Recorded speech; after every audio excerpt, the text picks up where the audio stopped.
So for 90% of us, I don't think so. So I think people's perception could be distorted after last year. We have a similar event to what we saw, particularly that second event last year, but we had like a decent degree of consistency last year. So there's this perception of, okay, well, we've got all of our ducks in a row. Well, this year our ducks are kind of in a zigzag, if you will. So let's break it down. All right. It started off cold this morning. We know that for sure. 24 was the coldest temperature in Atlanta, 15 in Canton, 11 in Blairsville, 17 over in Dalton. We have warmed up a little bit across the metro area. In fact, by about 10 degrees in some locations. Check out the current numbers. We've got 39 in Atlanta, 32 over in Canton, 30 in Blairsville, and 38 in Athens. But still, even now with the breeze, we're hanging on to a bit of a wind chill. 33 in Atlanta, 29 in Dalton, and 29 is what it feels like right now in Gainesville. But take a look at this through the days ahead. We are going to cool back down after reaching 52 today. Sunday, 39, your high temperature there. That is going to be after our threat, if you will, of wintry weather. Before we get there, though, let's talk about today. All right, we're going to be looking for temperatures to get into the 50s this afternoon before we slip back down into the 40s a little later on this evening. So here we go with the hour-by-hour forecast now. All right, clear skies this afternoon. Here comes the cloud cover and a narrow line of showers this evening. This is 1 a.m. This is not necessarily the wintry weather threat. It's not impossible, you see up in the North Georgia mountains, to squeeze out some mixing briefly, but I'm looking for all rain in metro Atlanta tomorrow morning. This is Saturday morning, and then that will begin to push down to the south. Now, this is when we turn our attention down towards the Gulf, all right? So that front will push down to the south, but the moisture from it is going to begin to come back north. And the question is, how far north? And the answer is probably not far enough across the metro area. So there's 5 a.m. We get into the 10 a.m. hour. Notice you do get a narrow band of snow, but even that is south of Macon. So we will have the cold air, but that's not the problem with the forecast here. The problem is how far north does that moisture come? And the answer is not far enough, it looks like, from this model, but we're not ruling it out entirely, all right? So we're going to look at a different model now. This one's at not as high of a resolution. So we get the narrow band of rain later on this evening, but then look at that. That's Sunday at 10 a.m. This is the outlier, right? So it's not that we don't have any models showing snow in the metro area. It's that we have very few, and that number is dwindling. Regardless, we get a reinforcing shot of some cooler air there on Monday. So here's what you need to know. Winter weather chances are dropping for metro Atlanta. Yesterday, at their peak, they were probably at about 40%. I think they're down to about 10%. So it's not zero, but they are dropping. That reason being the low pressure system appears to be tracking further south, meaning the moisture is not going to come as far north. So the way I see it now is a 10% chance in the metro, 20% south and east of the metro, but even then that's an 80% chance of not seeing anything, all right? Okay. The wind chill, that's an entirely different story. So we'll feel like the 50s this afternoon, tomorrow morning, not all that crazy, right? Nothing we haven't seen before. Play this forward into Saturday night, into Sunday. Again, this is going to be our chance for some wintry stuff. If we see anything, notice they drop back down into the 20s and teens. So a bitterly cold start on Sunday, and Sunday I would just call a bitterly cold day with it feeling like it's, where did our icons go? That's interesting. Below freezing through the day on Sunday. So our actual air temperature will get above freezing there on Sunday. And I guess we just won't have weather Monday through Thursday. Sounds like we need to go make a phone call. We can imagine anything. Yeah. So, you put a little volcano there on Tuesday, and then you could do the snowman on one of those. Right. But yeah, but even though we shouldn't, because that's not what's ahead. Well, but in all seriousness, it should be a mix of sun and clouds through the upcoming next week. Okay, so I feel like you answered a lot of questions that folks had, that a lot of kids had as they were, potentially looking forward to. Well, in a lot of districts, there's a 100% chance of them being out of school on Monday. Alex, get out of here. All right. We appreciate that. Yep. Thank you so much. All right, let's get into some of the local news that we're following this morning. I want to start with this one. This is actually some really good news that we can share with you. This is into the Fox 5 newsroom here. So that missing 11-year-old girl from Smyrna has been found safe. Lyri Ryan is who we're talking about. She didn't return home after leaving Campbell Middle School yesterday. Again, we just heard from police who tell us she is okay. So certainly some positive news there. All right, let's get to this one now. Governor Brian Kemp delivered his final State of the State address yesterday at the Georgia State Capitol, and he outlined a budget proposal. There was a lot that came from that. And keep in mind, this is his last year in office. So this was his very final State of the State address that he was giving to Georgians. So speaking before the Georgia General Assembly, he highlighted what he called a strong state economy. He also pointed to a nearly $9.7 billion return to Georgians through tax relief from his administration. So tax relief and state pay. But the governor's plan includes a fourth one-time $1 billion tax rebate, which would provide $250 for individual filers and up to $500 for married couples filing jointly. He's also calling for further permanent cuts to the state's personal and corporate income tax rates, stressing his administration's focused on hardworking Georgians. We heard that a lot. Concerns over the persistently high cost of living. So another major pillar of this governor's amended budget is $325 million to create the DREAMS Scholarship. It's Georgia's first need-based scholarship program. His agenda also features a $50 million investment to address homelessness and continued focus on workforce development. So as the legislative session begins, the governor's focus remains, he says, on utilizing the state's surplus to provide immediate tax relief while securing his final policy wins before leaving office. So here's a story you might have been following yesterday. Here's what we know about this today. A little bit more information is coming out about this shooting that happened with this suspected shoplifter at a Chambly Walmart. So that shoplifter was shot and killed yesterday afternoon.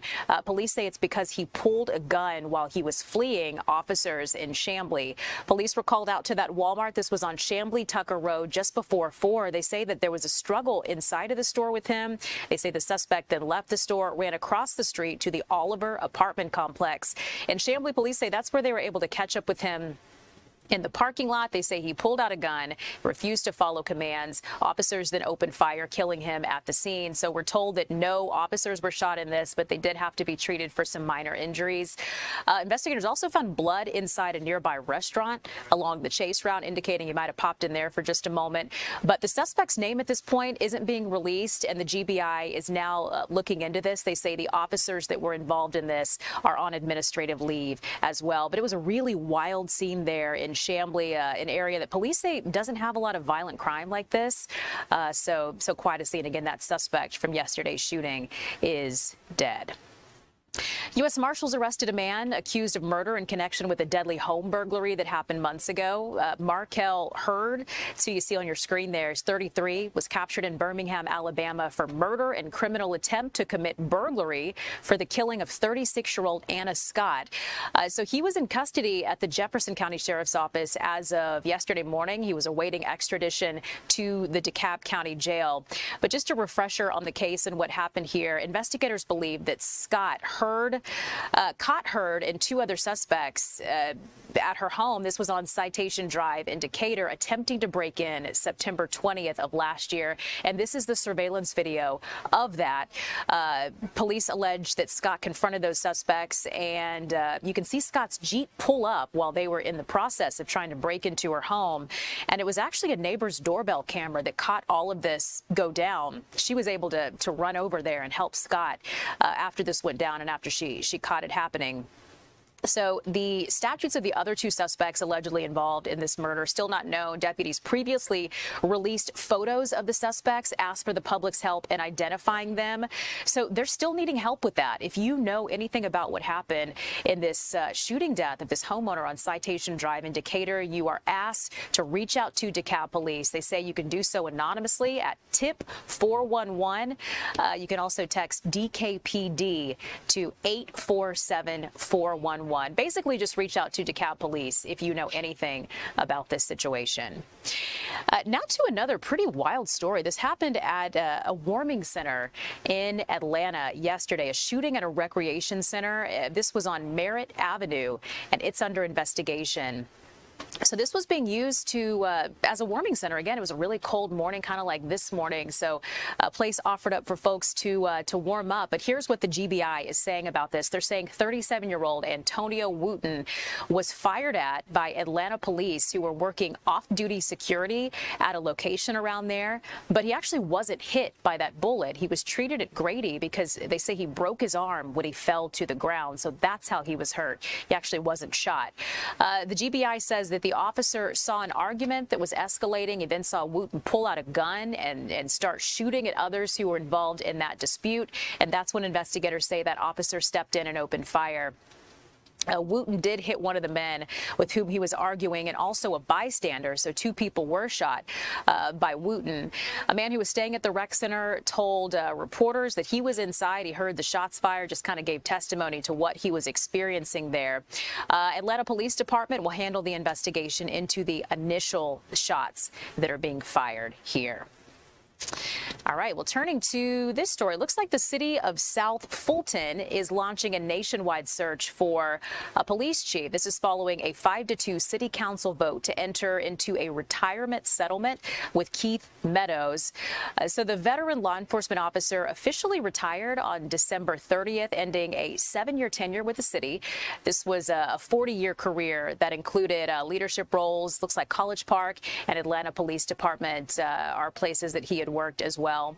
And this leadership change comes as the city faces 4 pending wrongful termination lawsuits by former officers. And these legal challenges range from everything to sexual discrimination, retaliation, whistleblower claims too. And while the city looks to settle Meadows' retirement, these lawsuits remain active. So here's what they're saying about this. New Mayor Carmelita Gumbs described the transition as a new era for the city. She says she wishes the old police chief the best as they move forward, try to find someone new. And it looks like Meadows told our Angelique Proctor that, quote, his phone is already ringing with new opportunities. And so it's yet to be seen where he'll end up. But here's what's next. Public Safety Director Cedric Alexander is currently serving in the interim, but there's no word just yet on when this position could be filled. Again, we're talking about the city of South Fulton. Okay, on to this story. This is one from today. This is new this morning in southwest Atlanta. A 55-year-old man is dead after a shooting on Beeler Avenue. So our Mark Teichner has the very latest on this and how investigators were able to use a lot of new technology to help them with this. Atlanta police hoping to use their Connect Atlanta video surveillance system to help them track down the killer. Well, they located a male, approximately 55 years of age, lying in the street. Gunfire leaves a man dead in southwest Atlanta. Detectives tell us around 10:40 Thursday night, the victim was part of a group having a discussion at the corner of Cleveland Ave and Beeler Drive, a block from the I-75 exit ramp. It appears there was some kind of escalating dispute at the intersection, which unfortunately erupted into gunfire. The 55-year-old victim was shot in the chest. Sadly, he died at the scene. The victim's name hasn't been released, but detectives tell us he lived in the area. They also credit the APD Connect Atlanta camera system with helping them get a leg up in the investigation. Our city cameras in the area, and they were able to capture the majority of the incident. So we're running off some of that, trying to capture exactly the identity of everybody involved. Police say everyone else scattered on foot. So far, the only description they have of the gunman is too vague to lead to an arrest. We're just working to try to get some witnesses and find out what really transpired and gather some evidence. Of course, the businesses are closed right now. A little bit more about that Connect Atlanta system. It is a collection of more than 20,000 private and public cameras that are then linked at the APD Surveillance Video Center so that officers can keep an eye on the city when things happen. Reporting from downtown, I'm Mark Teichner, Fox 5 News.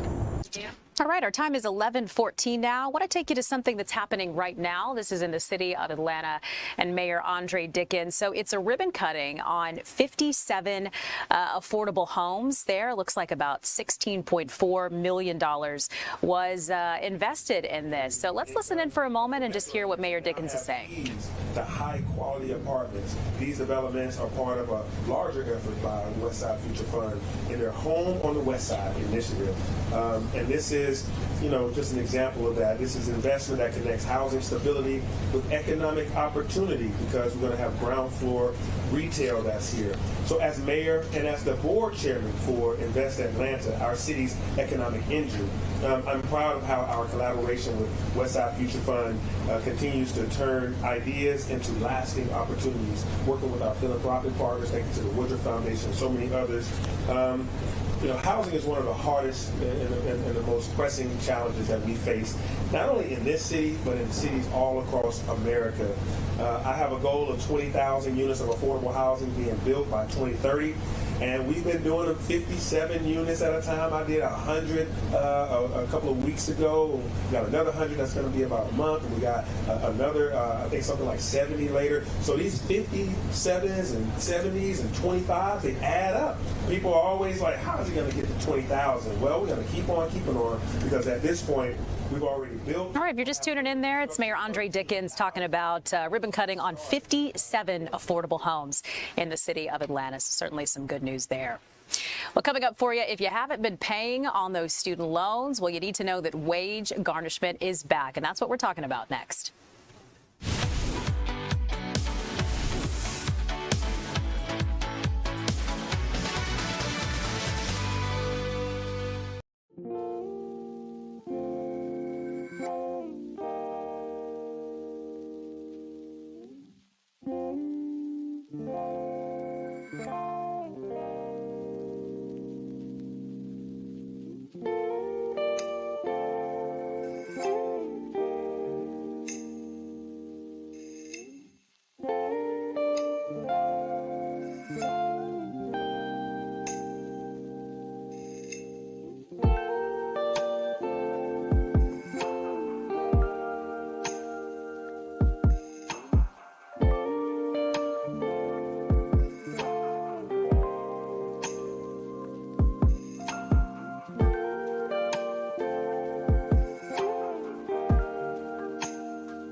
Welcome back. Well, as federal student loan collections resume, millions of borrowers face the immediate risk of wage garnishment due to default. So that is what we're talking about today. This is important. Sonia Lewis, widely known as the student loan doctor, is joining us live to get into it. So, Sonia, thank you so much for being on the stream with us today. Yes, thanks so much for having me. Okay, so, folks are all ears when you talk about wage garnishment. So let's start there. I mean, what does this mean for borrowers in default, Sonia? So this is important to talk about because right now borrowers may be receiving or not yet receiving a letter in the mail from the Department of Education. So first thing first, we've got to confirm status. If you're in default, you want to go to, or if you want to verify if you're in default, you want to go to studentaid.gov, log in to see if you're in default. That is step one. But step two, if we know you're in default and we're trying to see what's going on with the wage garnishment, you want to see if you received a letter in the mail from the Department of Education, and you have to open it because 30 days from that date of the letter is when wage garnishment is set to begin. Okay, so that is critical information to know. You kind of got into this, obviously those who are in default, but anything else you can share about who's most at risk and just kind of what that wage garnishment would look like for them? Yeah, unfortunately, because we're coming off of the pandemic pause, anyone could be susceptible to this because some people didn't even know that they were behind or in default going into the pandemic. So as we're coming out of the pandemic, I'm encouraging everyone to check their status on studentaid.gov. The second thing is if you are late or behind, there's still time to rehabilitate that late payment so that you do not go into default, aka the next step is wage garnishment. So if you have missed 9 months of a payment, 270 days, you are up for wage garnishment. The biggest thing is people are possibly going to ignore these warnings, but we do not want to see 15% of their paychecks garnished, and most importantly, their tax return. So this administration, they announced that they're taking tax returns again this year. So how have folks been warned? I mean, are they getting letters in the mail? Is this emails? Are they getting calls? Like, how would they even know that this could be them? So the most important thing is that they would get a letter in the mail. But the honest part about this is everyone's address is not updated in the Department of Education's profile. You could have moved, right? So that's why it's important for you to go and verify, because no one's calling you, no one's texting you, at best a letter. So we verify to go to, we say go to studentaid.gov, create your account or, reset your password, and just take a moment, takes 5 minutes to say, okay, I'm good. Or if you log in, there's a red banner that comes up that says you're in default. Okay, so that's what the takeaway is here. Check for yourself. Don't count on them sending you anything. Right? If in doubt, make sure that you check that. Okay, let's talk about how employers and HR teams may be impacted. Oh, this is going to be a big one. So we are actually hearing the stress from different employers because it puts a stress on the workforce. So now when they receive this notice from the Department of Education, the HR is going to have to say, listen, your wage garnishment has to start on this next check. If you're lucky, your HR might give you a little window or a little heads up to prepare, but this is a federal assignment that they have to follow. So we don't want to see employers not be in compliance and not pay attention to what they have to do. So also, we don't want people to be embarrassed or ashamed for receiving these notices at work. So if they're watching this segment today, they're able to avoid all of this because we're still in the time frame in which something could be done. Okay, so all hope is not lost. I'm so glad you said that. Yeah, certainly so. You know what, there might be someone too that tuned in maybe just now or midway through this, and I want to make sure they hear what you said about the steps that borrowers can take now in order to stop or avoid garnishment. So give us those once more.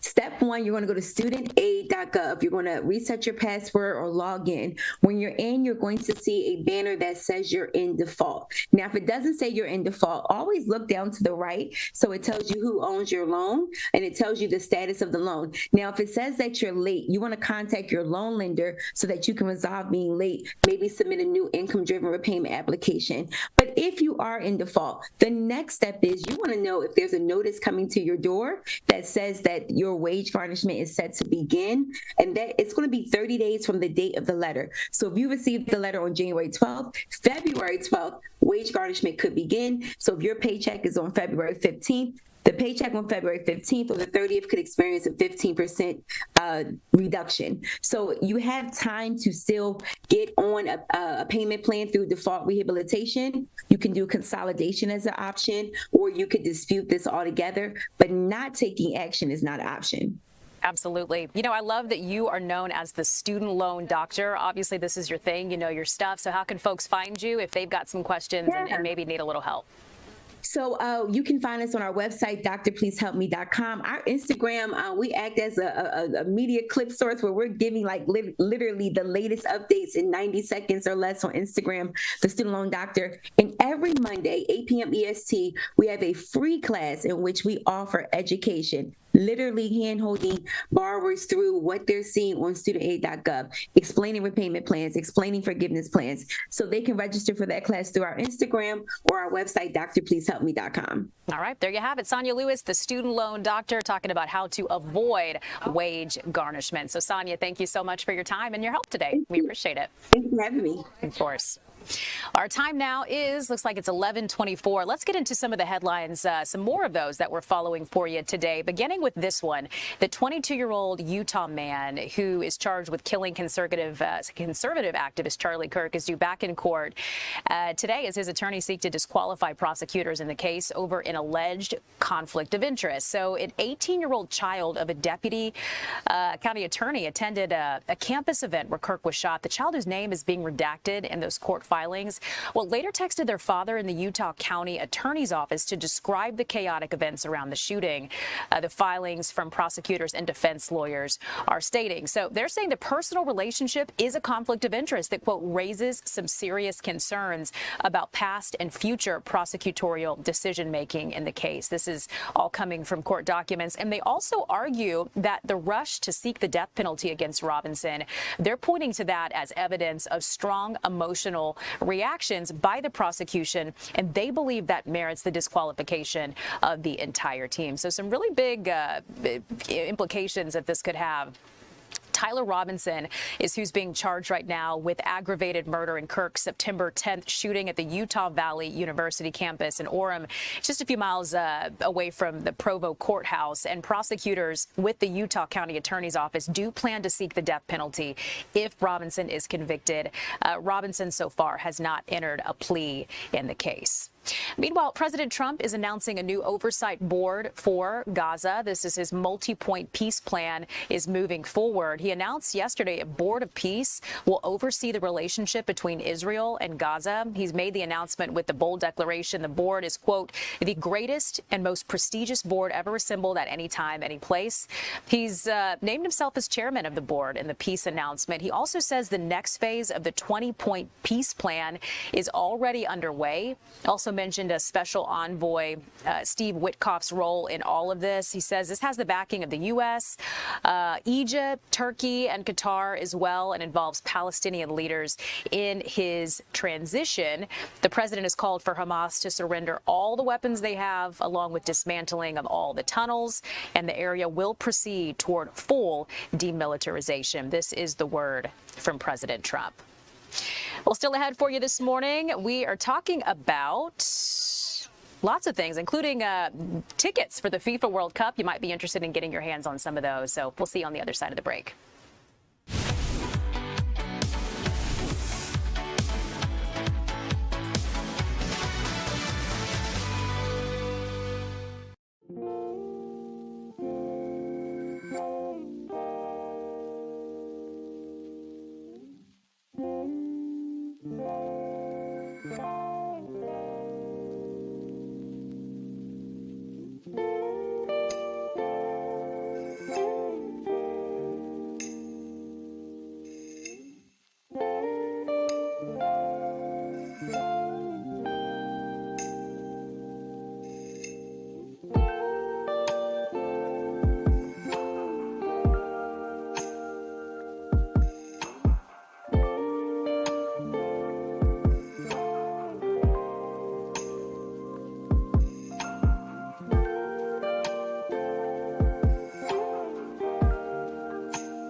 And one.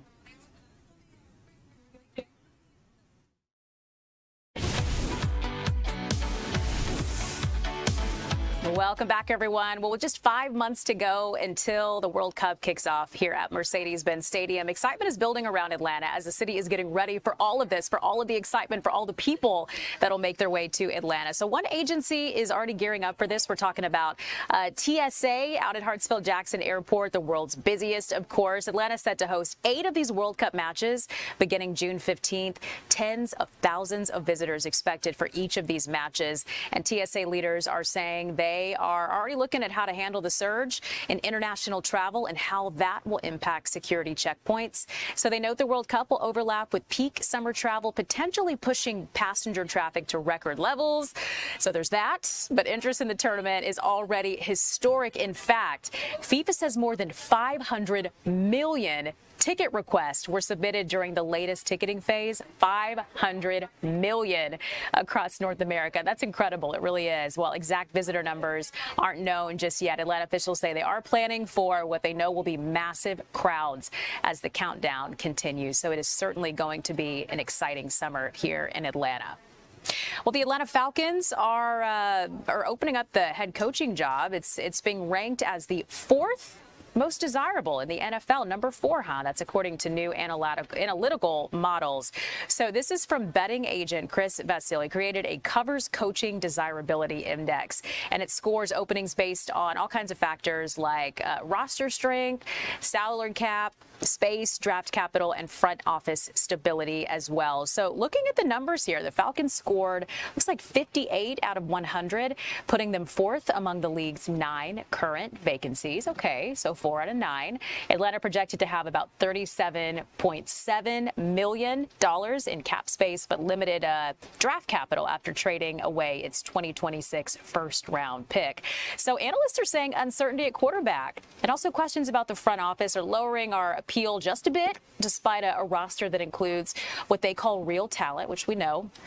So the top 5 teams on the list are the Ravens, Giants, Titans, Falcons, and Cardinals. Falcons fans are hoping upcoming leadership decisions will help bring long-term stability to the team and the franchise, and that, of course, being the big goal here.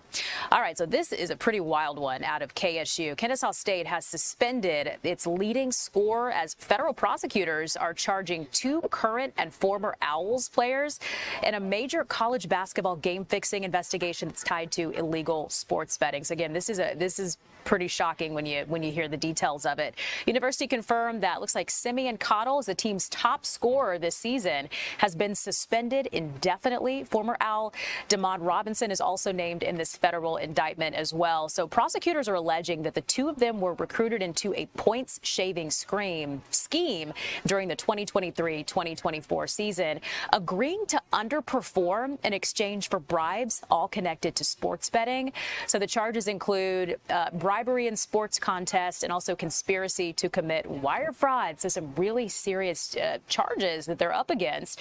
Focuses in particular on a March 1st game against Queens University, where investigators say players influenced the first half outcome for betting purposes. Prosecutors say the allegations don't involve the current season, and all of the defendants are presumed innocent. So the case is part of a broader federal investigation involving dozens of players around the nation, raising renewed concerns about sports betting and college athletics. Seems like we're hearing about this happening more and more, but this one certainly hits close to home, being there at Kennesaw State. Meanwhile, the U.S. and Taiwan agree on a trade tariff rate. This is following trade negotiations. Taiwan's premier said on Friday that the 2 mutually reliant trade partners have come to an agreement on a 15% tariff on Taiwan's goods coming into the U.S. So the tariff rate has no added fees on some products, such as semiconductors included in that. And he went on to say Taiwan obtained the best deal enjoyed by countries that have a trade surplus with the U.S. and added the U.S. sees Taiwan as a strategic partner. So Taiwanese companies will also invest in semiconductors and related products as well. All right, NASA and the Department of Energy on Tuesday announced plans to develop a nuclear reactor for the surface of the moon by 2030. Kind of sounds like something out of a movie, doesn't it? The two agencies recently signed a new memorandum of understanding, and this just solidified the collaboration on research and development of a fission surface power system to be used on the moon during NASA's Artemis campaign, as well as on future missions to Mars. The project is being pursued under the Trump administration's space policy, which includes a vision of deploying nuclear reactors on the moon and in orbit in advance of space exploration and commerce. So this lunar surface reactor would help power future missions to the moon by providing continuous and plentiful power source regardless of sunlight and temperature. They're saying solar power can be kind of unreliable on the moon because of the moon's month-long day cycle, which features 2 weeks of daylight followed by 2 weeks of darkness. So back in August, Transportation Secretary, Sean Duffy announced NASA would fast-track development of a lunar nuclear reactor with a target launch date of 2030. So pretty interesting. Well, Australia is reporting the removal of millions of children's social media accounts, and this comes after about a month of implementing its new social media ban. They're calling this a really big win. They're happy with the results of this.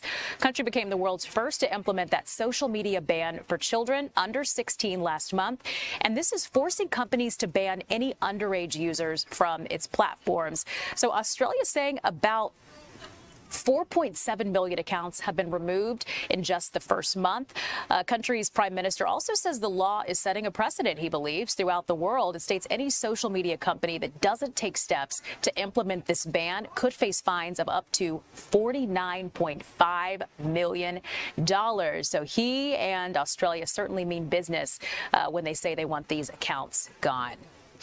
Well, if you like shopping at Saks, this is certainly one that you want to know about. A U.S. judge is blocking a bid by Amazon to stop a deal to help Saks Fifth Avenue. U.S. bankruptcy court judge rejected Amazon in its quest to stop a proposed financial deal for the well-known clothing maker. This happened on Wednesday, and they approved an initial $400 million lifeline for Saks to stay afloat. Amazon is one of several creditors for Saks. Amazon invested $475 million in preferred equity in 2024 to help Saks buy Neiman Marcus, and says Saks didn't abide by the terms of its investment. So tax attorneys say it needs a rescue loan and would go out of business totally without it. So has to have that in order to continue operating. Saks will have to return to U.S. bankruptcy court for further approvals and aid. But again, the big headline here is that a judge has rejected Amazon's efforts to block that proposed financial deal for Saks. I have Spotify. You may have Spotify as well. So this is something you want to know about. You're going to be seeing a price increase if you're a subscriber. This is for, of course, the streaming music, podcast, audiobook platform. Spotify says it's sending emails to its premium subscribers across the U.S., Estonia, also Latvia, letting them know about the price hike. Looks like it's going to go from $11.99 a month to $12.99, so from $12 to $13 a month. Spotify is saying list all the premium subscriber benefits on its website. They're offering 4 premium subscription options for new subscribers. Looks like individual, student, duo, and family in that as well. But Spotify was launched back in 2008, offers more than 713 million users, including 281 million subscribers in more than 180 markets, so all across the world. And they're saying gives you access to about 100 million songs, 7 million podcast titles, and 350,000 auto books. But again, the big message here is you will see those prices go up if you are a user of Spotify. Well, important to share this one with you.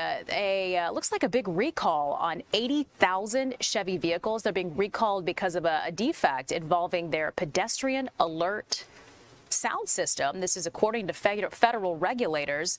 So the NTSB is saying that some 2025 and 2026 Chevrolet Equinox EVs don't meet the minimum sound requirement for electric vehicles. Investigators found the system may have a software calibration issue, meaning the cars may not produce enough sound at low speeds, making it harder for pedestrians to detect them, which obviously can be dangerous. So far, no accidents or injuries have been reported from this, and GM says it'll fix the software update either over the air or at a dealership. But this is something that affects 80,000 of these Chevy vehicles. Well, now to Verizon. Man, that was pretty wild. That outage that affected hundreds of thousands of customers. Verizon said on Wednesday afternoon that if you were impacted by that you can claim a $20 credit. They say it will not be automatic. This is something that you have to take steps in order to claim. So you'll remember that outage lasted for several hours. It was a mess. They weren't able to text. They didn't have internet service. Just a mess. They said a lot of customers saw that SOS or SOS only message on their phone, and it meant that they weren't connected to any kind of a network. So very, very inconvenient for Verizon users. So if you'd like to claim this credit, this $20 credit, Verizon says that you need to log into your My Verizon app to redeem it. They say business customers will be contacted directly. So if you're still having service issues, perhaps they recommend restarting your device in order to reconnect. So big takeaway from this, you will get a $20 credit if you were impacted by this Verizon outage, but you need to log into your My Verizon app in order to redeem that. All right, our time is 11:40 right now, and we'll be back right after this.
Welcome back, everyone. All right, there's a new Tuskegee Airmen exhibit, and this one's really cool because it incorporates a lot of STEM aspects as well. So we have our Eli Jordan, who's joining us live with a look at that and how this is one that's for the kids. Eli, good morning. I'm assuming you can hear me.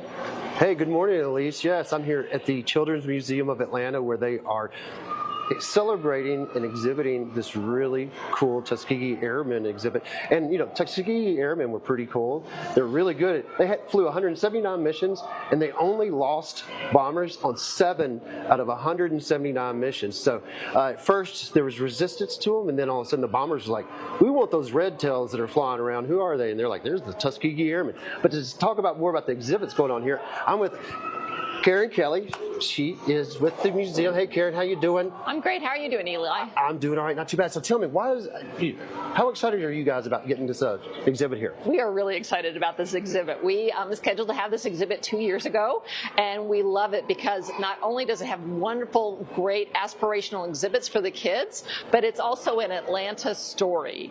So some of the fun things we do here are Get our picture The kids made can with the stand little there logos. and That's cool. light up the planes, and they can feel themselves flying.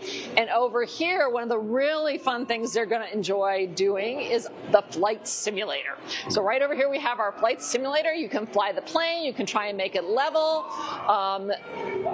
And turn it and practice turning and finding directions. And Be a navigator and a pilot. Be a navigator and a pilot. And you also can see some of the video that they have, historic video of the Tuskegee Airmen and the planes they flew.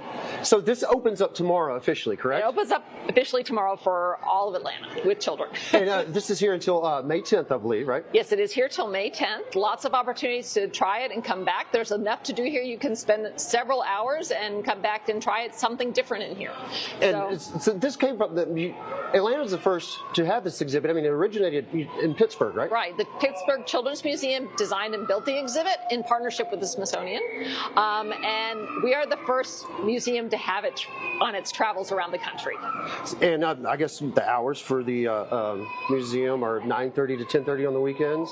9:30 to 4:30 on the weekends. 9:30 to 4:30, I'm sorry, yeah. And then 10 to 3:30 on weekdays. Gotcha. And you'll be open up for the MLK holiday, right? We are absolutely open for the MLK holiday, and we also have some MLK celebrations going on, including a rendition of the I Have a Dream speech. So we hope you come down and see that as well. And this is a great way to understand about civil rights and to learn about what during that big emergency of the World War II. Right. Even we had segregation then, but they proved to the world that hey, we're just as equal, and maybe even we're going to be some of the best America has up in the air protecting our bombers. I mean, do you think they get a lot of credit, but do you think they're given enough credit, the Tuskegee Airmen?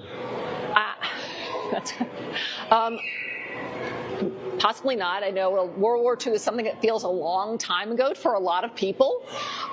So I think this is a great reminder of how important, how significant this war was in history, but also how significant the Tuskegee Airmen were in history. It's also a great Southern story because they trained in Tuskegee, Alabama, and after the war, Tuskegee Airmen became pilots for Delta Airlines. So it's an Atlanta story and a Southern story. We also had an Atlanta man fly in World War II for the French Air Force, and he's from Georgia. Yeah, Eugene Bullard, he flew in World War I for the French because during World War I he could not have flown. Wow, that's for amazing. the United but they States. definitely proved themselves, their first flight and mission in June of '43, the Tuskegee Airmen. And at least this is really cool because there's, they have little workshops here. You can fly some airplanes, see how far you can throw it, and you can learn some history here. This is what I did. This is how I learned about the French Air Force and being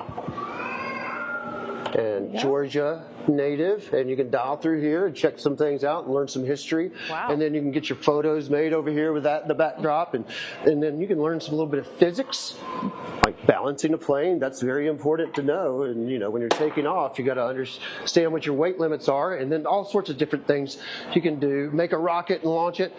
And also we have kiosks, and there'll be more and stuff going on here. But this is open until May 10th. But the inaugural weekend is tomorrow, and leading right into the MLK celebrations. At least that's perfect. I might have missed this, Eli. I'm not sure if she said that, but are they open on Monday? Because a lot of kids are going to be out of school. Parents are looking for something. Yes, to do. they are open Monday, 10 to 3:30. Yes, 10 to 3:30. And if you want to look up, see what the prices are, go to childrensmuseumatlanta.org. That's childrensmuseumatlanta.org, and you can find out more about all their exhibits, pricing, and their hours. Check it out. This is going to be really cool. Yeah. And check out and learn about the Tuskegee Airmen because they were. I wouldn't say they were just really good. I'm not going to cuss on air, but they were bad. They were bad in a good way. We'll leave it at that, right? No, they were, and it's really neat that the Children's Museum is bringing this in a new exhibit. So pretty cool. Eli, thanks for giving us a first look. We appreciate that. Happy to hear too that it's open on Monday. That's going to be helpful for a lot of families. All right, let's take a look now outside on this. What is today? Friday, TGIF. We finally made it to Friday, and boy, is it a chilly start to the day. A beautiful blue sky, though. The sun is shining, so that certainly helps. You'll notice, too, that the wind is not as strong as it was yesterday, which makes all the difference in the way that it feels outside. But again, Jordan's keeping an eye on the sky this weekend as a complex weather system threatens to bring snow to the region. Not a huge chance, but it's not 0% either. They're saying that it remains to be seen who exactly is the target of this potential snow that could make its way through. So while a dusting is possible in the North Georgia mountains on Friday night, the primary concern for the metro area arrives Saturday into Sunday morning. Current projections suggest that if snow develops, the most significant impacts of that will happen south of Atlanta, though model madness is what all the meteorologists are saying has left the exact track of the storm in question.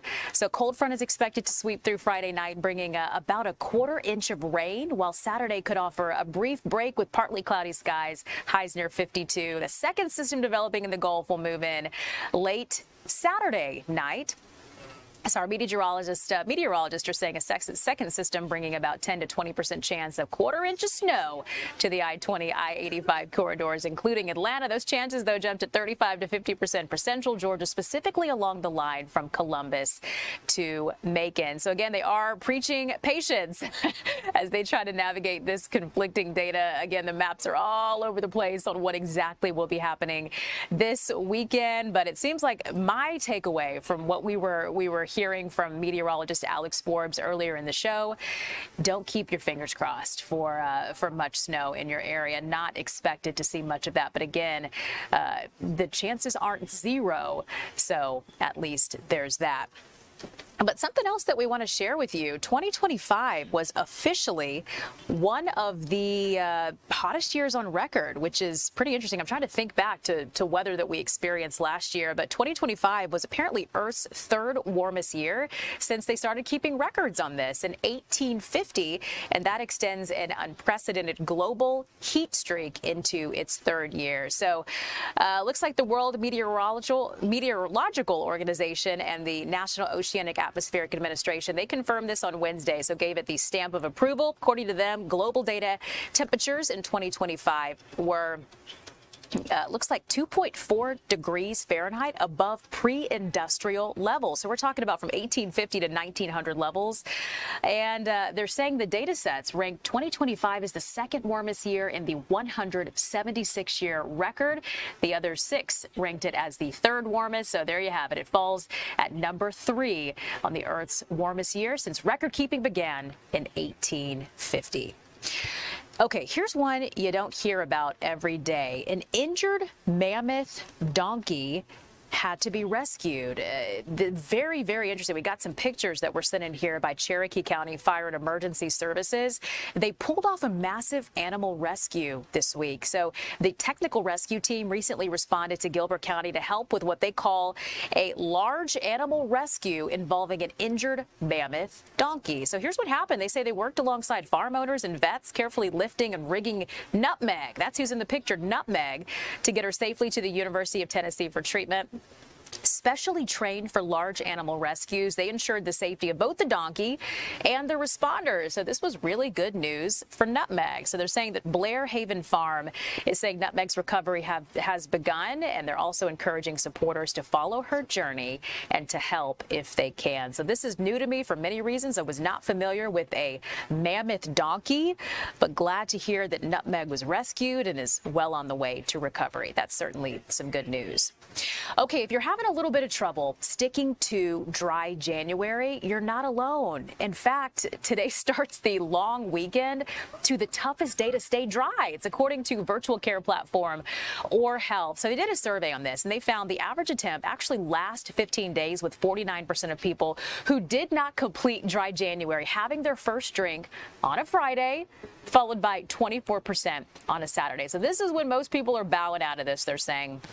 And they say even if you do make it through the weekend, don't raise a glass to your success until the end of the month, because the data reveals 1 in 3 Americans don't complete dry January because of cravings and social pressure to drink. But they say if you really want to make it the full 31 days, maybe opt for mocktails. They think that's a good way for you to be able to hopefully reach your goal. Or health reports those who incorporated zero-proof drinks were most likely to succeed, with 89% achieving dry January goals if they decided to opt for mocktails. So pretty interesting. Let's talk retirement now, or I guess the lack of retirement. A new study explains why the labor market age is rising. So it was done by Revelio Labs, and they say older workers ages 65 and up are continuing to hang around their jobs. They're just not retiring. They say that employers are also becoming more selective in who they hire, prioritizing experience over potential. And that means the labor market is slowing down in younger hiring, and that's making it harder, of course, for young folks to get a job. So I looked at the average age of the labor force in the U.S. was over 42 years old by the end of last year. That's from 40.5 years old in 2022. So yeah, the labor force is getting older. Study saw service-related jobs having the biggest rise in the average age, in jobs like service operations, insurance, sales reps, commercial brand managers, because they require less adaptation to technological changes and are more on experience and people skills. So very interesting. Folks hanging around their jobs a little bit longer. Here's one that could be your key to living longer, so we're all ears when it comes to this. They say the key could be just some slight changes to your daily physical activity. New research says adding 5 minutes of exercise and 30 minutes less of sitting around each day could help millions live longer. This was done by the Norwegian School of Sports Scientists. Looked at 135,000 people from the U.S., U.K., Norway, and Sweden, and it found that moderate daily activity, like even just a brisk walk, also housework, gardening in there as well, for 5 extra minutes was associated with a 10% reduction in death. So that's really not much more that you have to do to have some really big benefits. Also showed reducing your sedentary time by 30 minutes a day was associated with an estimated 7% reduction in all deaths. So the takeaway here, get up and move, sit down less, because it could have some really big implications on how long that you live. All right, some changes in the Earth's chemistry are being blamed for weakening shark teeth. Who knew? A study performed by German scientists found more acidic ocean is actually wearing out sharks' teeth. They say it's critical for allowing them to regulate populations of fish and marine mammals in the ocean, which is why they're saying this matters.